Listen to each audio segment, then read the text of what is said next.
Hello friends, hi. இன்னைக்கு நம்ம சேனலில் கரிச்சுண்டைக்காய் துவையல் எப்படி செய்கிறதுன்னு பார்க்கலாம். கரிச்சுண்டைக்காயை நல்லா கழுவி எடுத்து வச்சுருக்கிறேன்.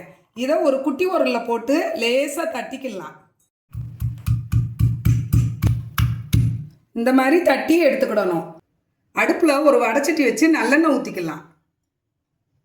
கரிச்சுண்டைக்காய் தட்டி வச்சதை சேர்த்துக்கலாம்.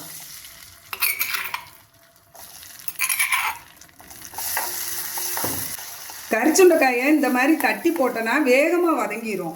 தட்டிட்டு நம்ம திருப்பி கழுவக்கூடாது. கரிச்சுண்டைக்காய் சிம்மில் வதங்கிக்கிட்டு இருக்கட்டும். அதுக்குள்ளே நம்ம இன்னொரு அடுப்பில் ஒரு வடைச்சட்டி வச்சு நல்லெண்ணெய் கொஞ்சம் ஊற்றிக்கலாம். கடலைப்பருப்பு, கருப்பு உளுந்தம்பருப்பு, கொத்தமல்லி இதை சேர்த்துக்கலாம். அடுப்பை சிம்மில் வச்சு கிளறி கொடுத்துக்கலாம். எல்லாமே நல்லா செவக்கட்டும். நல்லா உளுந்தம்பருப்பு, கடலைப்பருப்பு, மல்லி செவந்துருச்சு. ஒரு மிளகாய் வத்தல் கிள்ளி போட்டுக்கலாம். இந்த மிளகாய் வத்தல் காரமாக இருக்கும், அதனால் ஒன்று மட்டும் போடுறேன். 2 பல் பூடு போட்டுக்கலாம். 6 சின்ன வெங்காயம் போட்டுக்கலாம். புளி கொஞ்சம் சேர்த்துக்கலாம். கரிச்சுண்டைக்காயும் நல்லா வதங்கிடுச்சு, இதையும் சேர்த்துக்கலாம். 1 டேபிள் ஸ்பூன் தேங்காய் பூ சேர்த்துக்கலாம். துவையலுக்கு தேவையான உப்பு சேர்த்துக்கலாம். ஒரு கிளறிட்டு அடுப்பை ஆஃப் பண்ணிடலாம்.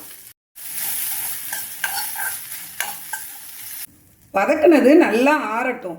மிக்ஸி ஜாருக்கு மாற்றியாச்சு. கொஞ்சமாக தண்ணி சேர்த்து அரைச்சிட்டு வந்துடலாம். இந்த அளவு கொரகொரப்பாக அரைச்சி எடுத்துக்கிடணும். இது சாதத்தோடு சேர்த்து சாப்பிட செம டேஸ்ட்டாக இருக்கும். உங்களுக்கு இந்த ரெசிபி பிடிச்சிருந்தனா கலாஸ் ஃபுட் வெப் சேனலை லைக் பண்ணுங்கள், ஷேர் பண்ணுங்கள், சப்ஸ்கிரைப் பண்ணுங்கள். பக்கத்தில் இருக்கிற பெல் ஐக்கானை கிளிக் பண்ணுங்கள். Thank you friends.